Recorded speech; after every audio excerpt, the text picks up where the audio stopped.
Here are your hosts, Scott the Bear and Jeremiah the Johnson. Welcome to the Lost and Known podcast. My name is Scott. I'm Jeremiah. And we are back for a very special episode. This is an interview week, Jer. This is the Halloween proper, this is us rounding out Halloween month in the best possible way, which we're gonna tell you all about what's going on Halloween proper. In fact, you might be listening to this on Halloween itself, or maybe the night before, depending on when I put this up. Yes, Halloween month is unfortunately over, but we still will talk about horror and all this awesome stuff anyway. But what a way to go out, Scott.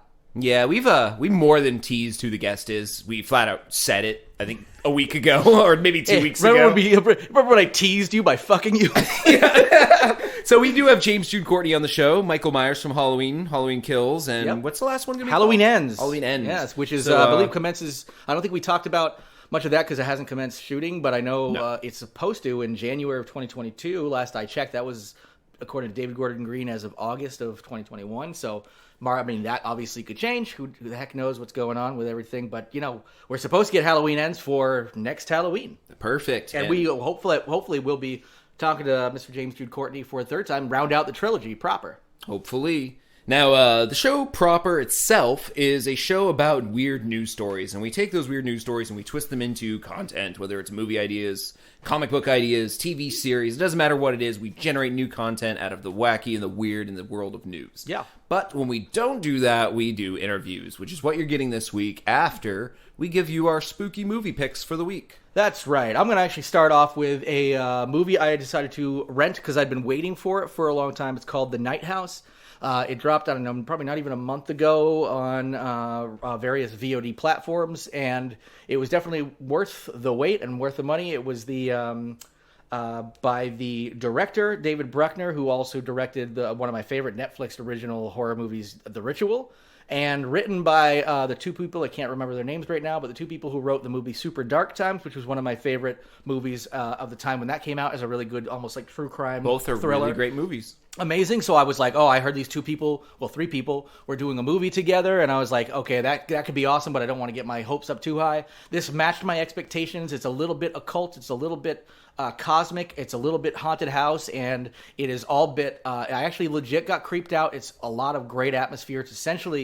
It's really one person just stealing the show for an actor, and she does a great job at it. But I won't give too much away because it is kind of a keep you thinking, but not in one of those annoying, like, twisty ways. It's just you're learning you're getting the information as she is, so it's bringing you along the story. Nice. Well worth it. Check out The Night House. Before I give my movie pick, yes. I would like to give a one-off, because we never do this in the show, scary video game Halloween pick. Oh, nice. I never get scared by movies anymore. I think I'm totally desensitized. I was that's why I was surprised to get a couple of I got a couple of tingles up my spine. I'm like, oh, that's big for me. That's why I was thinking of this. The closest thing that I got was probably like spooked scared was when Host came out, but that had a lot to do with the atmosphere and the times that it came out. Yep. But the one thing that will fuck me up, that I actually have a hard time playing, but I want to so badly, a good scary video game makes me think I'm worried I'm actually going to get a heart attack sometime. So lay that on me. I don't know if I'll ever play it, but I really am. Oh, you probably wouldn't because it's not your genre per se, but it is the Call of Duty Online game Warzone. Oh, yes, okay. Which is the Battle Royale So it's horror, game. But that's like fun horror. It's not going to scare me, actually. They basically just came out with a game mode for the holiday season called Ghosts of Verdansk. The whole game is shrouded in mist. It's open world, and you start getting paranoid as you play, and you start having hallucinations. Ooh, that's pretty cool. And those hallucinations, I've played the game for hours now, and I've never seen the same one more than twice, ever. And that's even rare to see a duplicate one. Yeah. And I've legit dropped my controller scared at some of them. Sweet. Like, awesome. something has happened in the game, and I've been like, what the fuck? And just, like, threw my controller on the floor and, like, backed up. Like, it scares the shit out of you. And there's actually a warning before it saying this game mode has strobing lights, moments of extreme scariness, epileptic et cetera, et cetera. warning. Yeah. It's like it has a big warning on the screen before you jump in anyone, and you have to opt in to the match. Sweet. It actually has an okay or a cancel button as to whether you just still want to go in and shit play. And piss your pants a little When I read that, I was like, ha, ha, ha. And then I played it. It was like, all right, nope, this works. This is for real. That's sweet, man. I got Outlast, and That's a good one. And I got like 15 minutes into it, and I about shit myself. Yep, that's a good scary game. Because I'm like, it's all about what you hear, not like, so you're like going through. Plus, the flashlight is how you see the game, and you run out of flashlight batteries. Yeah, and you can hear something but like coming up behind you. Finish that game. Oh, yeah, that's the thing is I loved it, but I was like, oh shit, I can't. And some of the Resident Evils fucking scared the shit out of me. Like when they're coming Outlast out, Outlast is a good scary game. It creeped the shit out of me, and so I've got both of them, right? Outlast 2. I think they're just two of them, but like, yeah. Creepy. So my horror pick is actually a very simple one because of the topic of the show. Yeah. We both watch Halloween Kills, and I got to say I loved it. I enjoyed the shit out of it. I know it's gotten mixed reviews from certain people or certain places, but at the same time, I always just wonder what the fuck they're expecting. Granted, I know like there's some subtleties and great stuff in the first Halloween. Halloween 2018. That paid homage to the first one and really showed a lot of respect. And this one definitely feels like more of a straight slasher. But one, it's the bridge movie. It's supposed to take us like this is like. This what is the I wish, apex of his killing spree, essentially. Yes, it's essentially what I wished Jason Takes Manhattan was. Like, I was hoping Jason was going to be in Manhattan just slashing through people. This is... Like walking down the street, yeah, like 29th Street, just freaking... machete in each hand. He does like a little dance. Oh, yeah. Oh, and killing people on Broadway. Actually, it'd be cool if they did that, like a real Jason Takes Manhattan, when they can finally make movies of Friday the 13th again. And they do a real one where it's him walking down, but it's meta because people know the movies exist, so we think he's just one of those, like, costume characters. Oh, yeah. In Times Square, but he's actually just like a Minion or Spider-Man. Yeah, and there's just like Jason with a real machete. Anyway, yeah, Halloween Kills. I enjoyed the shit out of it. I went in hoping for some great kills. I will say it's about the most killy. That his body count is enormous, and the kills got some clever real slasher kills in there. And I think the problem some people might have with it is the original Halloween had 0 blood, and this has a shit ton. Yes, and it starts going a little bit towards that superhuman aspect, which. Jason, which was never not in these movies. The first Halloween, he gets shot multiple times, falls out a window, walks away. Yes, like he's always been supernatural. Yes, yeah. Even I know they explained in the H2O verse that it was a witch's curse. Do you remember that? I have to rewatch. Yeah, he was cursed as a little boy by I think it was a coven of witches or a cult. Was that was in the follow up to the that's the H2O verse. Yes, in other words, not H2O proper, but the one that came... both of them. The Busta Rhymes one and the one before. Okay, I wasn't sure. I was like, I don't remember them doing that in the H2O version, but maybe the one with LL Cool J and then the one with Busta Rhymes. The rapper verse. Oh my god! And did those? And please tell me they did have like the deep blue sea kind of rap at the end of it, like Michael Myers coming for the day. I have to go back and look because that was the time when they were definitely doing that. Yeah, back then it was a cult that cursed the little boy, and he had to kill members of his own family to feed the cult the souls, I believe. Okay, they gave it a supernatural aspect to explain his super strength. I actually like that as a standalone story idea. But that only exists in the H2O verse. There's 3. By the way, there's 3. 4 technically if you count the Halloween Season of the Witch as 4 different Halloween verses, I believe. Yeah, I'm gonna rewatch Season of the Witch. I think tonight or tomorrow. I mean, it's a fucking. I haven't seen it since I was a kid. I always skip it because it doesn't have Michael Myers. Halloween. So just watch. I mean, if you just watch it as a standalone movie, if you hate the Irish as much as me, and you want to see them get their comeuppance at the end of the movie. Oh yeah. All right. I guess on that note, we might as well get into our interview. Yeah, I mean, we just were talking about Halloween Kills, and we once again have Mr. James Jude Courtney on, who, well, I mean, we could tell you what he's done, but we pretty much have already told you what he's done. And I mean, he's been doing a lot of great things, and obviously the original Halloween, you can go back in 2018 after he came on the show, or maybe we interviewed him in 2018 or 2019. I think it was 2018. Okay. But go back and look for the first one with James Jude Courtney if you want to hear some of his backstory and stuff. We're not going to touch on that stuff as much again. We're talking more of things going forward and what he, did on the fun he's had on the set of Halloween Kills and what he's looking forward to. So we're going to touch more on that. If you want to hear more of his backstory, how he got started, and all that kind of stuff, check out our first interview. We're not going to tread the same waters because he's got a lot to talk about, and we had a great time chatting with him. You know what? When this drops and it goes up on our website as well under the news section, if anyone wants to go to the LostStonePodcast.com and look up the show under news or on the front page, I'll provide a link to the previous episode too. Sweet. That way, people could listen to them back to back on the website if they wanted. Yeah, get the full James Jude Courtney dose, and then next year you can listen to the full Roundabout trilogy. You always got to catch up on the previous ones when you start it. So yeah, we're gonna go right on in and talk to James Jude Courtney. Welcome to the show, James. It's great to have you back.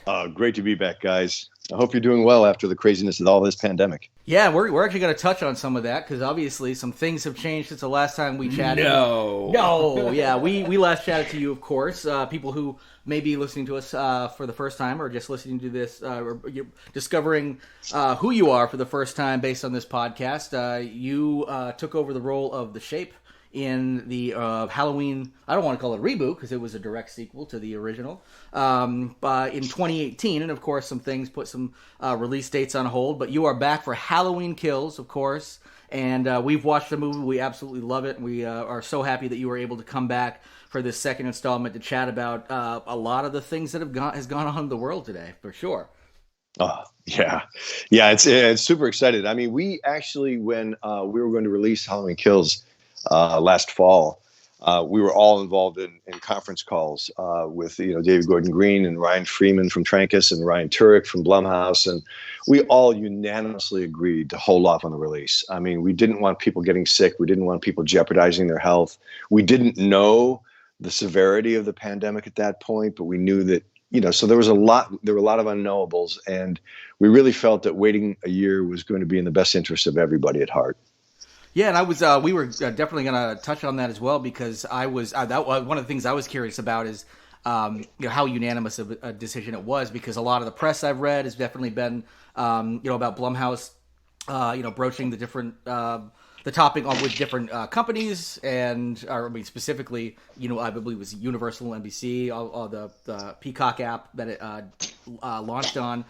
And I was really curious about what that reception was like, because I imagine obviously there's big money at stake, and I will say now that it's actually launched, we can see that big money was not necessarily lost because you all just cleaned up at the box office. But the first Halloween movie, I can see where people are like, oh, we might lose $100 million by going to streaming, but the fact that it knocked James Bond out of the number one slot as the top movie in the country for 007's second week. Yeah, how'd that feel, James? Well, James Courtney. What else can I say? I don't know. Hey, the better James won. I forgot to actually say, how does that feel for you, James Jude Courtney? Yes, I didn't even think about the fact that I could have been like, how did that feel, James? Like a mic drop moment. But yes, James, how did that feel, James Jude Courtney?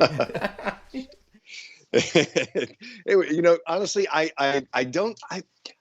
my competitive nature is restricted to sports. I don't feel the need, to compete. I don't feel like I'm competing when I make a movie or when we're releasing. Maybe I had invested, my own $12 million in making this film, I would. But I know that we knew that the anticipation was building. So we all felt quite confident that we were going to get a great release. And when Ryan called me, Ryan Turek from Blumhouse called and said, hey, we're thinking about doing this Peacock release. What are your thoughts? I mean, it's really, really great that Ryan Turek at Blumhouse and that Ryan Freeman and Malik Akkad at Trancas and that David Gordon Green and Danny McBride at Roughhouse, they all care about what we think, and we all got to weigh in, and they respected our opinions. And it's kind of interesting. We're such a cohesive group of people that we have all come to these decisions unanimously. We all agreed that releasing a Peacock, again, because we're still involved, we're still dealing with COVID. We agreed that it was in the best interests of the fan base that they be allowed to all see it at the same time. And frankly, we talked about this too. Is going to the theater, and some people have seen it in the theater 2, 3, 4, 5 times.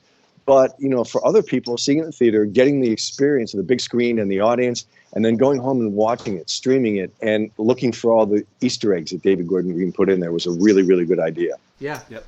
Oh, like the Bob Odenkirk cameo? Are you familiar with that? Yeah. Jer? Yeah. You knew about that? Oh, okay. yeah.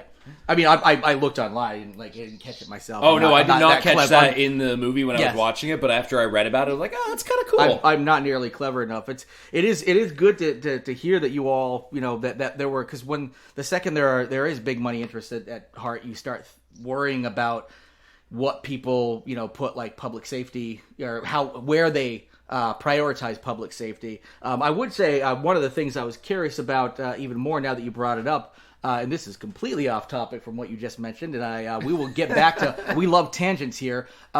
Is there a sport that you think you could just whoop James Bond's ass at? Is there like a specific sport that you're more competitive about?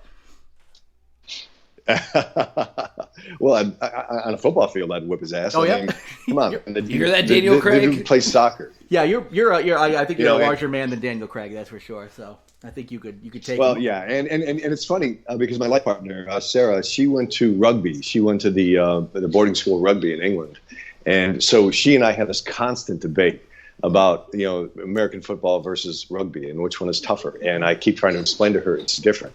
American football is a high-speed collision sport. You couldn't possibly hit that hard in rugby. You just couldn't. I mean, it's bone jarring. You have to wrap somebody up in rugby. Not to say it's not a tough sport. Those guys are 100% men, and the women who played are 100% women. I mean, but actually Sarah played rugby when she was at rugby, and she was also a track and field athlete. But it's just a different sport. It's apples and oranges. You can't really compare them. Well, yeah. Well, I mean, I'm sorry to derail for a little bit, but I'm glad you actually had that answer at the ready. Because, so anyway, we're putting the. I guess. I also love hearing that someone played rugby at rugby. Yeah. That's right. I could picture like a drunken pub conversation where that goes very awry. Yeah, like it's what do you do? Rugby. Where? Like, rugby. Yeah. It's a very who's on first type situation. Yeah.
All right.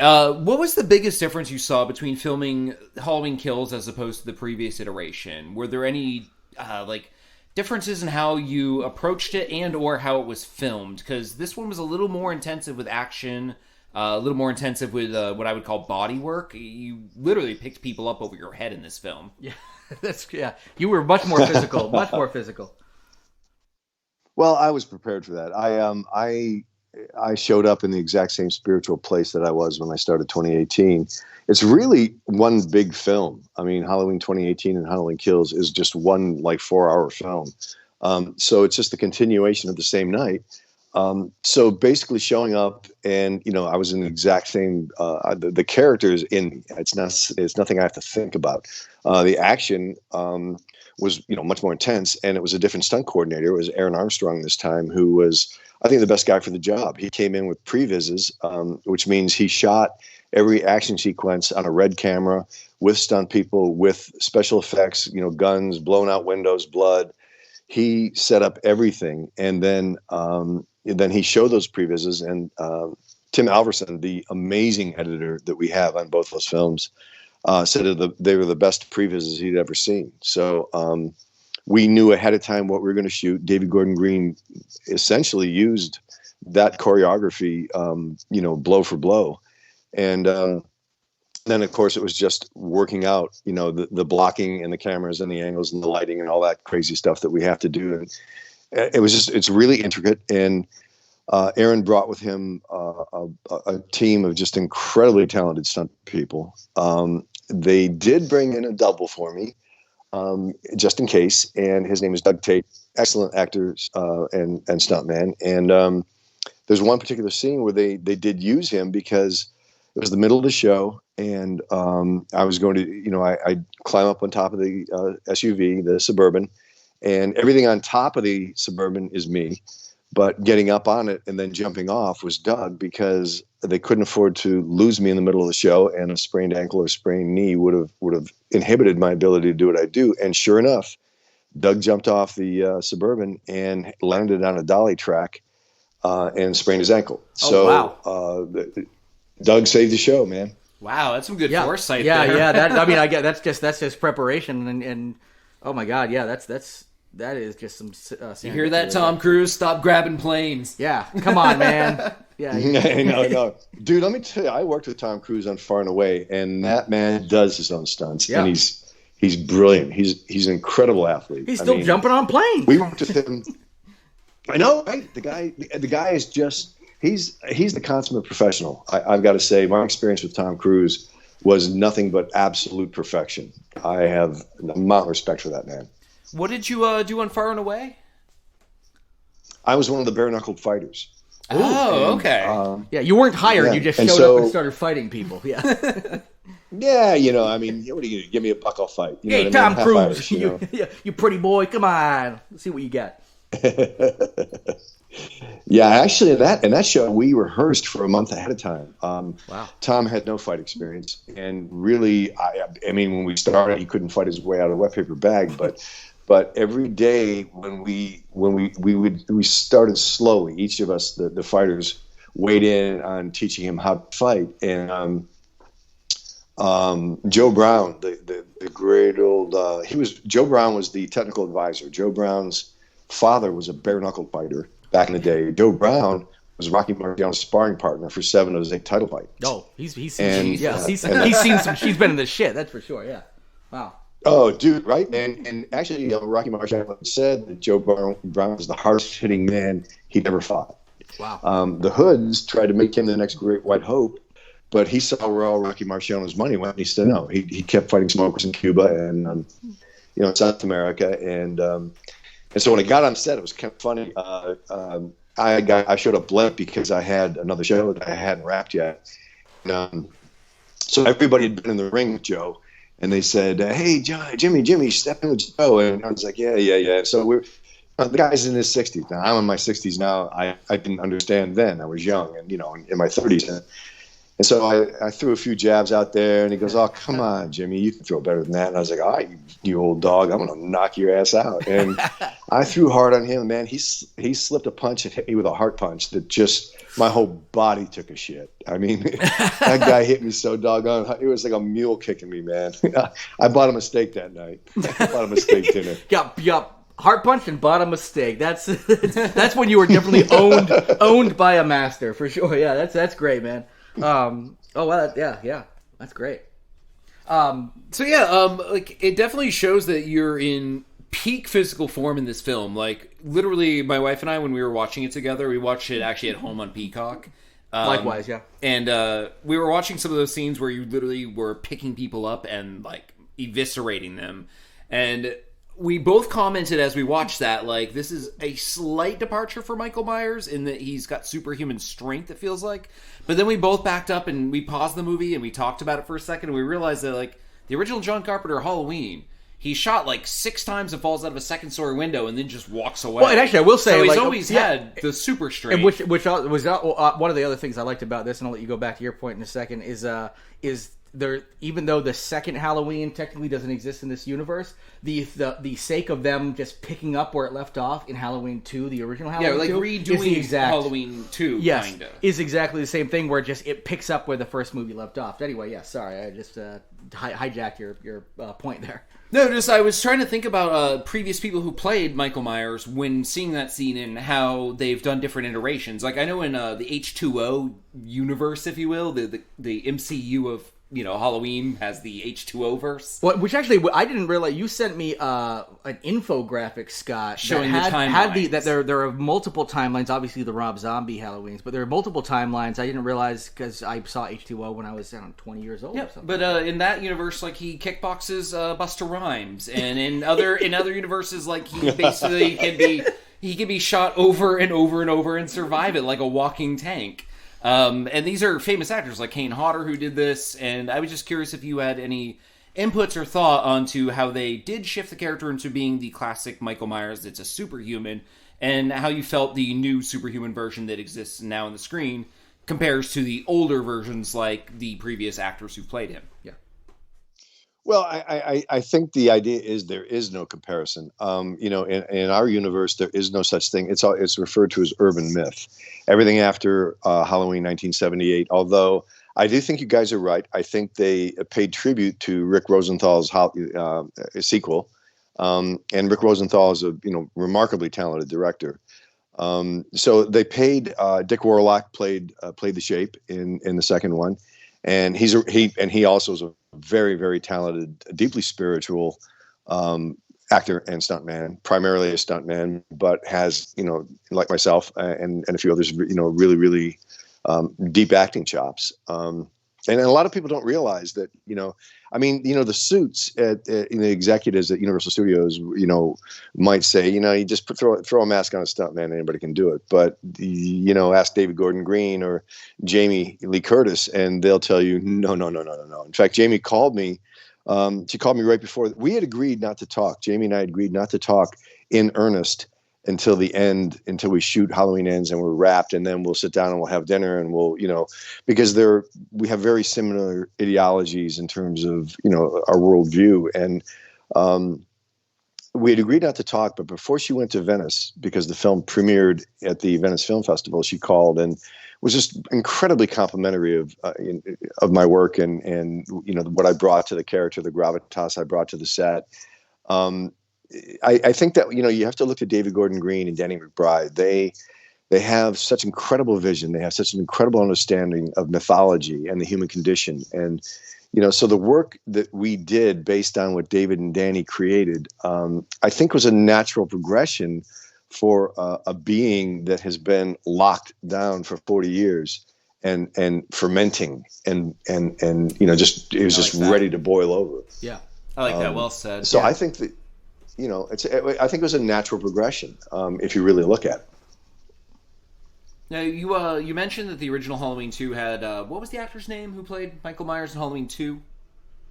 Dick Warlock. Yeah. Did he get any kind of an invite to the set for this being technically, a new sequel replacing the old sequels? No. They brought in, So the through line of this was in 1978, Nick Castle played the original. So since this was 2018 was a sequel, they brought Nick Castle in like in the third week or so. And by the way, Nick and I have never talked about this character. He and I are very good friends. We talk on the phone or text weekly. We have dinner every chance we get when I'm on the West Coast. I live on the East Coast now. We have a very, very close friendship. But when he showed up, we were hoping that, because he was showing up to do a cameo. So we were hoping that we would get to embody, in the same scene, and we got our wish. David put us in the same scene where from a long shot, you see Nick in the costume and in the mask in the window. But when Jamie, as Laurie Strode, picks up her rifle and shoots, it's me in the mirror. And it makes sense because, for two reasons. One, the mask is built to my face. It was formed over my face. So anybody else puts that mask on, it will be distorted. So you can't get a close up on somebody else wearing that mask.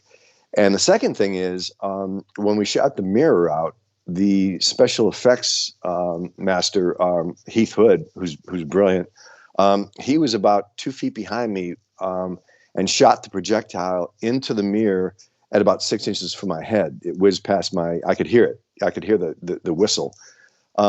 you wouldn't put Nick Castle in that place. I live for that shit. So, big difference there. And then, you flash forward to Halloween Kills. The spirit of Nick is still there. He's not in the movie. He's not physically in Halloween Kills. But when you see me as Michael Myers, as the shape, pursuing my prey, you hear the breathing in the mask. The breathing is Nick Castle doing a voiceover. So the spirit of Nick Castle is in Halloween Kills, the breath of life. So Nick Castle created that character in 1978. He did that one cameo scene in 2018 to pass the torch, or pass the mask, if you will. And then in Halloween Kills, he's physically not present, but the spirit, the breath of life, is still there from Nick Castle. That's really cool. It's really nice touch. It's beautiful. It's also just like that subtlety as a nod, not just to the.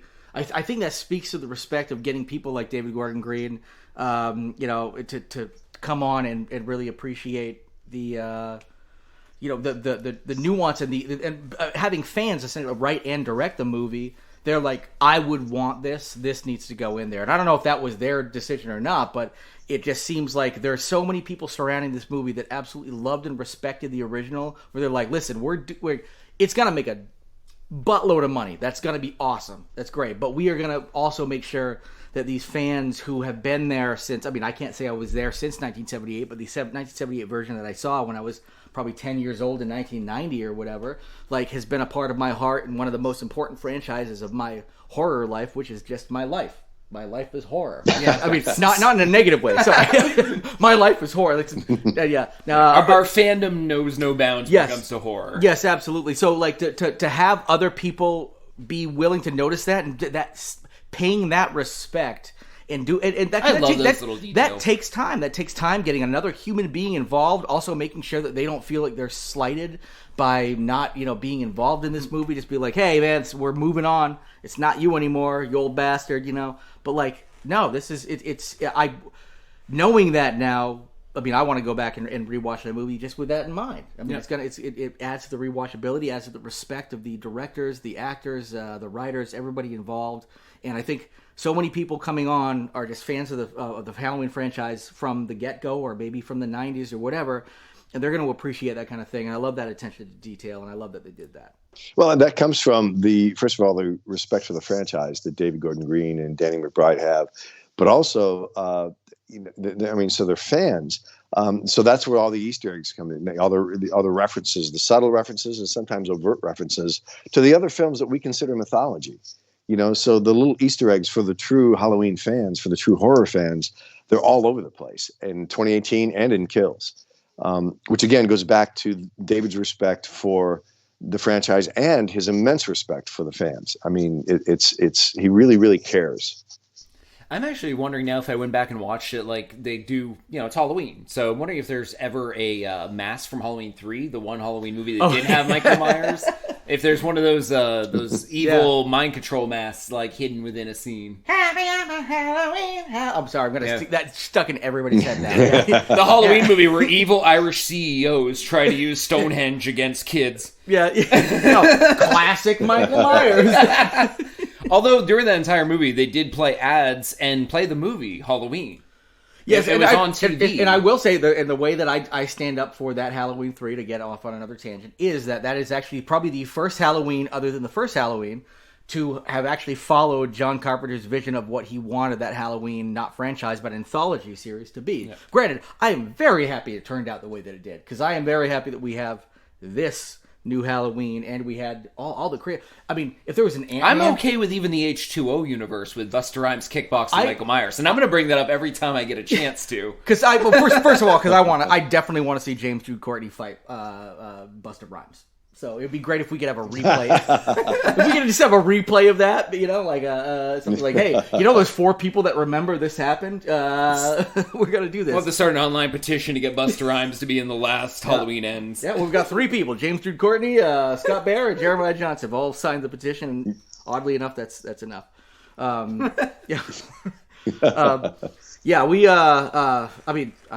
We absolutely love the franchise, and it's great that there are fans it's been around so long, which is not always the way with a franchise. A lot of times franchises are bang, bang, bang, you get them out as fast as possible.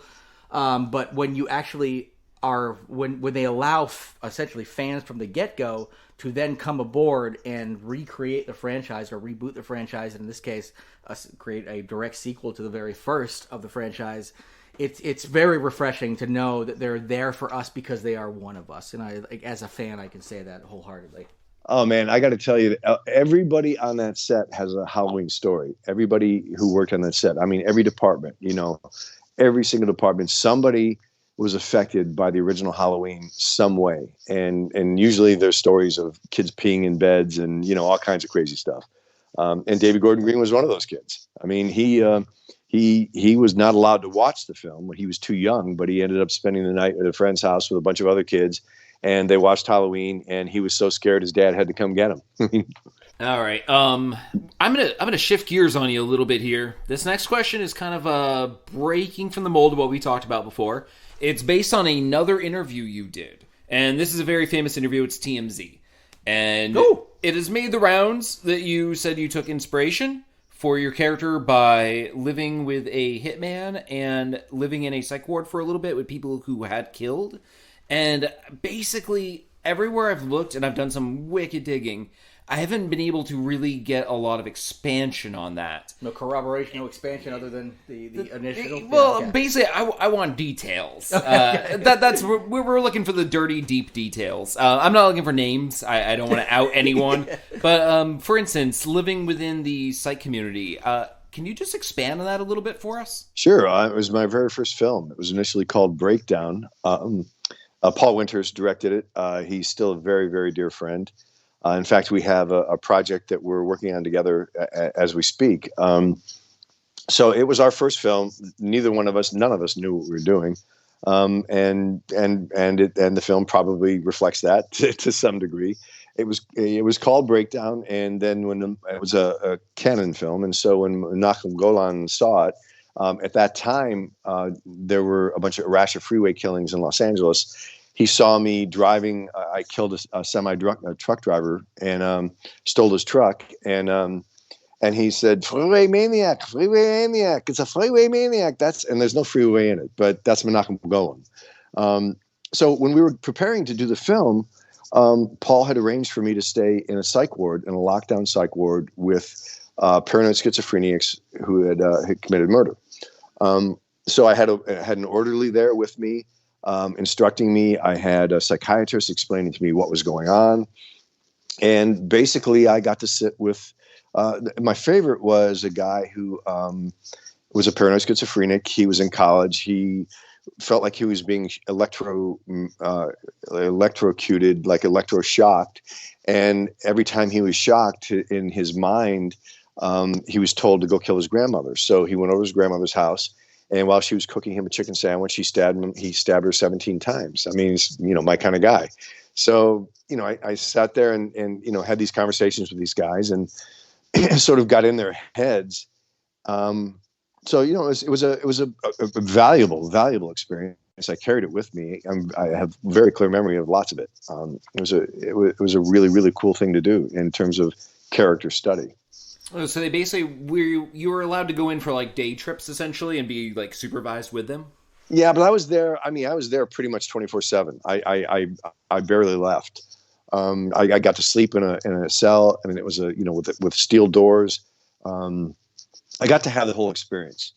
And for instance, I would be in the cafeteria line getting food, and I don't drink milk. And so, the guy, the cafeteria hand would put a carton of milk on my tray. And I said, no, thanks. I don't want it. I don't drink milk.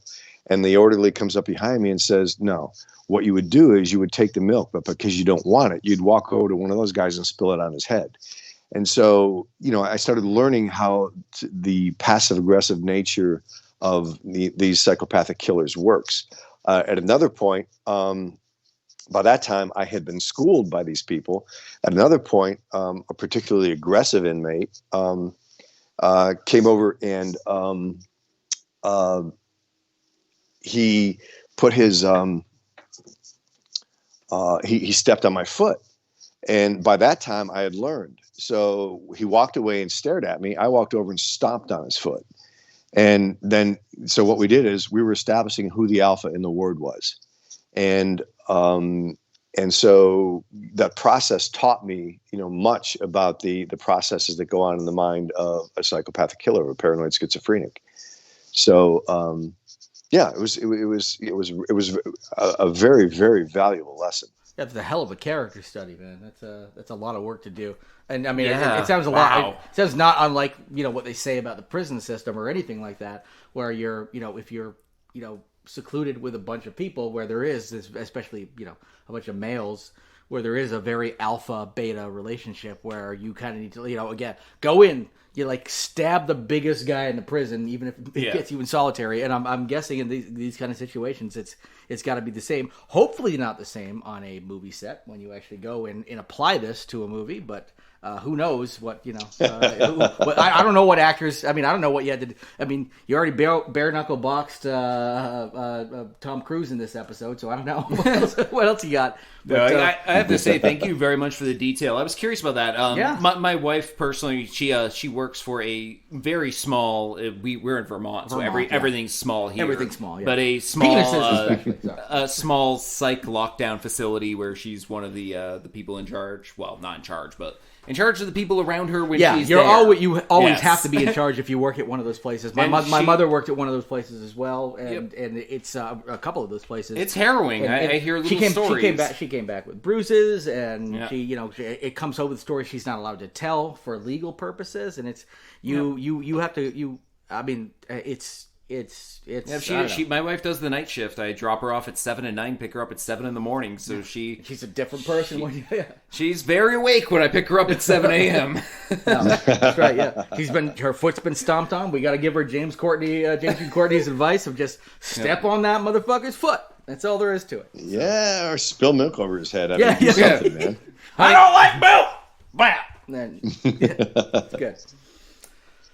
All right. I don't know if I want to go any further with that personally. We actually that was great. I think we've gotten everything we need from that. No, I'm actually really appreciative of that detail. I wasn't sure. I was like, this might be a sensitive subject. People can't. Yeah, talk he about didn't some tell things. TMZ all that stuff. Yeah. But we are better than TMZ. Well, actually, that's our tagline. That is our tagline. Yes, definitely better than TMZ, but nothing else. That's so good. All right. Okay, so we did the 10 questions last time you were on the show, and we're not going to rehash that. We never do that for a returning guest. But I did have some small inane questions that aren't so big as like career, Halloween the movie, etc. More small scale. Yeah. And honestly, I'm just curious. How do you treat Halloween as an adult as yourself? Well, especially the occasions, especially the holiday. I would say obviously you've been the Shape / Michael Myers for 3 years now. Not only how did you treat it, but is past and present, yeah. Yeah, is there now I don't even a pressure to treat it differently than you did in 2017? No, not at all. I mean that's that is I hold that in a compartment somewhere in my being.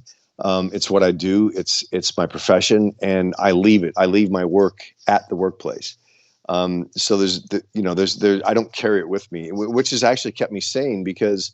David Gordon Green told me when we were shooting 2018 that he had only worked with one other actor who could go as deep and dark as I had gone for this character. Tom Cruise. And he said this particular actor had a psychotic break. Yeah. And this particular actor had a psychotic break and ended up in a psych ward for 2 months. And so, but I'm well schooled with, I've done a lot of psychological, emotional work. I've done a lot of spiritual work. I've worked with shaman doing plant medicine in South America. I worked with African shaman doing ibogaine. I've done ayahuasca in South America. I've done peyote with Native Americans in North America. I've been to some really dark places. And, and then in real life, I've had a gun to my head. No, I've had guns to my head. And I've been in, violent situations in my real life. And so you learn how to compartmentalize these things. And my ability to breathe that character into me, do my job, and then breathe it out is what keeps me sane and keeps it compartmentalized. As far as Halloween goes, because the pandemic is lifting, Sarah and I will have candy at the door, and I'll be in civilian clothes, and nobody will know who I am. Oh, you're not going to go with Michael Myers at the door? You're not going to slash some children up. I mean, that's I like hearing that. That's great. I did actually. I still have some questions about. Do you want to ask the question we're both wanting to ask? You just mentioned you've had a gun to your head before. Yes.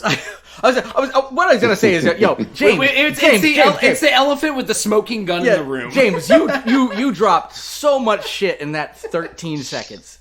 And I mean, we're not going to ask about everything. I was making a note to Scott being like, he means drugs. And then you mentioned ayahuasca. So I was like, you know what? But then the gun came to your head and you don't have to talk about it. But if there's a story, we'd love to hear the story. Yeah. I mean, it's something I'll leave behind just to say that I've been confronted with violent situations and managed to get myself out of them pretty cleanly.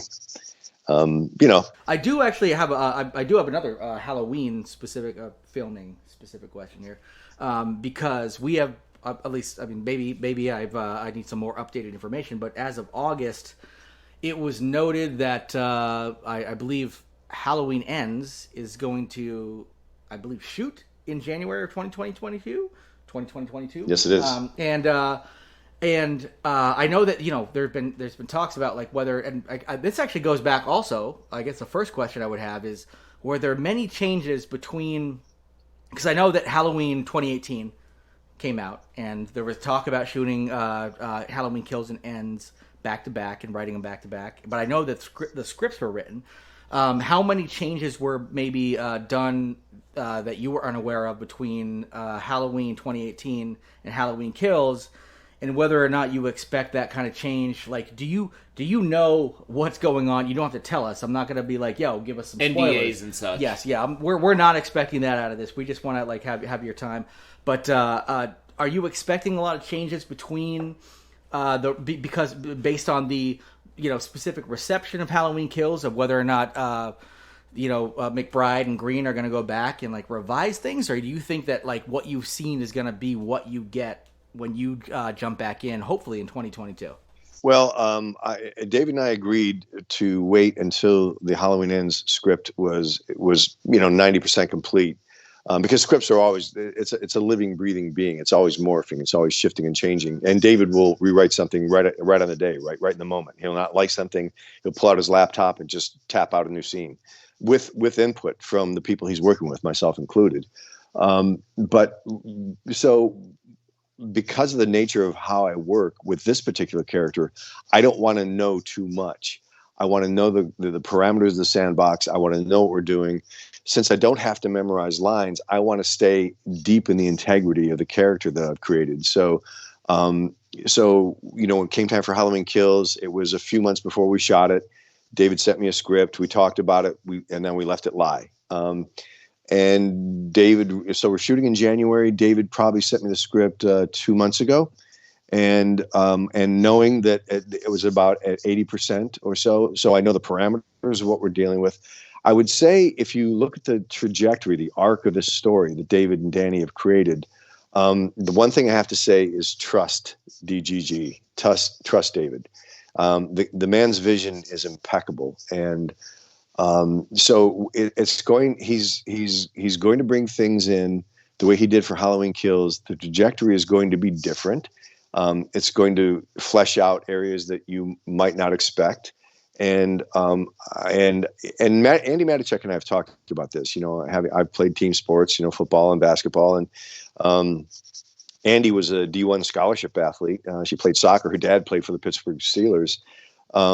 She and I have talked about this. Is like one of the most important things you can do as a team athlete is buy into the coach's program. If there's any chance of a championship, if there's any chance of a winning season, you've got to buy into the coach's program. And we 100% buy into David Gordon Green's program. And so there are things that you don't even understand, but you buy. For instance, when they shot the flashback scenes for 1978, I read the script, and in my mind, I'm going, or when I heard they were bringing somebody else in to play that, in my mind, I'm going, well, wait a minute, I'm an actor. I can embody any kind of energy. I can shift, I can morph. That's what we do. But after I saw the screening at Blumhouse, David called me like right away. He called me. So Shape, what do you think? He calls me Shape. So Shape, what do you think?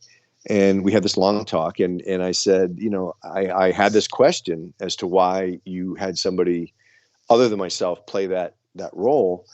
And then I realized he did it, and I saw it, and it's evident that the person playing that role is younger than myself, is smaller than I am, and doesn't move with the same physical power that I do. Not to say that he's, you know what I mean? So now they looked at 200, as I have been told, they looked at over 200 people to find somebody who moved like I move, and they couldn't find anybody, but they settled on Aaron Armstrong, who was the stunt coordinator. And one of the most important aspects of what Aaron did and does is that amongst the martial arts I've practiced and that Aaron has practiced, Aikido is one of the arts we've practiced. And in Aikido, you don't lift your feet up, you don't kick. It's a very gliding, like smooth art. It's very circular. And so you move from your hara, which is about 2 inches below your belly button. Most people move head first or heart first or crotch first. But when you move from your hara, you tend to be very erect, and you move, you glide. You don't walk. You glide. You float. So Aaron, it turns out, was the perfect choice for that, and that goes back to buying into the program. I didn't understand why David was doing what he's doing, but it proved to be just one more instance of David Gordon Green knowing exactly what he was doing. Wow. Yeah, I had no idea that a second actor actually played that role. No, not me neither. Yeah. Yeah, and Aaron's. I think Aaron did an amazing job. I'm really proud of him. Oh, most definitely. If I couldn't tell the difference between he and you for that one scene, I mean, it was a quick scene, but yeah, props to him for being able to do the mimicking that was required to actually bring the character from past to present and not make the transition wonky or weird. Like, it wasn't a 400-pound guy in a fat suit, or some string bean little guy. Some producer's cousin. This knife is heavy. Yeah. Well, I will say like that attention to detail, which is a little like the breathing, also tangential, but also related, is which I don't think those two things are opposite. Is tangential but related is the attention to detail on getting the combination of a voice-alike for Donald Pleasence's character with a look-alike for Donald Pleasence's character. By the way, we're going to give spoiler alerts for this. By the way, I was curious if it was a look-alike or if they CG'd I looked. That's why I looked it up. It was so good that I had to look up. My Google search is like, is Donald Pleasance AI? And then Google's like, I know what you mean. And then just it answered the question for me. And it was that there was a look-alike meets the sound alike, which is already on the 2018 version as well on the phone. Yeah. So they combined the two of them, and oh my god, I was like, this is too perfect. So like again, attention to detail. Be like, yo, if it was just the suits choosing this, they'd be like, yeah, just get some 400-pound fat guy that played child Michael Myers, play Donald Pleasance. Why not? Be like, because people will notice, and people will notice, and they notice when you put the attention to detail in there. And it's beautiful. Absolutely. I think it was brilliant. They didn't know who they were going to use, and Tom Jones Jr. was, he's the set construction foreman. Yes, I saw that. Yes, get the gaffer. Isn't that crazy? And, first of all, I was like, wait a minute, is this like the Tom Jones? No, Tom Jones Jr. No, right. It was like he's just got panties on his face. But it's also he looks a lot like Donald Pleasance, but then he does, the mastery of Christopher Nelson, the prosthetics that he built yes. to create that face. Oh my god! It was so much that I was like, oh my god, they must have had like AI, like you thought, Scott. They must have done some CGI. I thought it was a deep fake. Yes, essentially you could do a deep fake. They probably could have done a deep fake Donald Pleasance, which is the worst porn channel I've ever heard of. But I just want to make a deep fake Donald Pleasance app to see it bomb in the App Store. That's the only deep fake it does. So you'll be like, well, we can make a bunch of great Halloween movies. But yeah, because I loved. I'm a huge Donald Pleasance fan, and so when I saw that, I'm like, oh my god, did they deep fake him? And so that's when I started looking it up and saw Tom Jones Jr., who had been working on movies forever, and was just like, hey man, you want to just be an actor now? It's like, yeah, of course I do. So that was really great. again, the attention to detail. They could have done anything, and people still would have watched the movie. And we still would have watched the movie. But I'm so glad that like these last two entries, and I'm expecting the next entry to be amazing. So a little pressure on you there, James Jude Courtney, and the rest of the gang, to do that. But we definitely want to thank you for coming back on the show. We hope we can get you back for the next one, because in about a year from now, as far as I know, hopefully the whole world knows, is that hey, maybe even next time. As much as I loved watching it on Peacock, we won't have to release it on Peacock, and people will be able to just go out to the theaters, enjoy this. Y'all make another 200 mil or whatever the hell your freaking first movie made, and and we get to. I want to witness Halloween Ends. First of all, I don't want to witness Halloween Ends, but I do want to say I know it's going to be a trilogy. I want to watch that on the big screen, and we want to talk to you afterwards. And we just really appreciate you coming on and talking about this one to us. And you've been giving us your time for the last few years now, and you're a great spirit for doing so. We love hearing your stories. We really appreciate you showing up. Oh, thanks, man. I mean, it's a blast. This is one of the side benefits of doing what I do. This stuff is so much fun. You guys are great. It's fun to have fun, like, in the aftermath of working so hard. And it's really special to know that people, you guys, I'm sure you guys feel this too. It's wonderful to do something that you love and to do it well enough that somebody else cares enough to look and listen. That was a really good interview. I'm super glad he decided to come back and join us again. Yeah, absolutely. Also, the talk we had where it sounds like he's coming back again this coming year. I'm very excited for that too. I'll keep in touch with him. It's really nice because we going in, we want to be respectful of the guest's time and things like that. So we come in ready to, like, if we need to make this a 15-minute thing because they got to get out. So it's always nice when we give them that option. They're like, no, man, I want to keep talking. Especially he's been crazy busy. He's a lot of press junkets, so for him to take the time to spend chatting with us, it feels legit. I hope he felt the same way. Like, he gets to have a real conversation. I think the love was mutual. I think it was. Oh God. I won't see him again for a while. But yeah, we really appreciate that from him, and man, can't wait to chat with him again and see what Halloween brings us for the this trilogy's finale. But yeah, really appreciate that. James Jude Courtney, hope you all enjoyed what he had to say. Honestly, I'm just going to go out on a song we've gone out a few times before on, and that's my version of Halloween, the emo version of Michael Myers. Don't call me Monster. Call me Michael. That's it. Call me Michael by Sonic Jalopy. And until next time, folks, I hope you all have a happy Halloween, had a great Halloween month, and get lost. Get lost. I met him 15 years ago. I was told there was nothing left. No reason, no conscience, no understanding, and even the most rudimentary sense of life or death, of good or evil, right or wrong. Halloween night, 1963. Got my clown suit on and I'm ready. What happened next? I blocked out the memory. Blood on my shoes and Judith dead at my feet. I scream, ran out the front door. Thought mom and dad, they would save me. They just threw me in a hole. Neglect the thought of my existence. Replace the boy with the devil in their heads. Don't call me monster, please. Just call me Michael. I got a chest full of breath and a heart that beats in it. I just want another chance to be the son that I know I can be.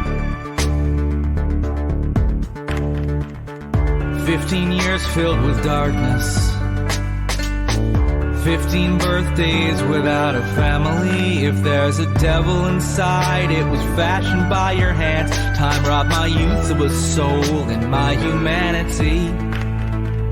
Don't call me monster, please. Just call me Michael. I got a chest full of breath and a heart that beats in it. I just want another chance to be the son that I know I can be. Don't call me monster, please. Just call me Michael. I got a chest full of breath and a heart that beats in it. I Just want another chance to be the son that I know I can be.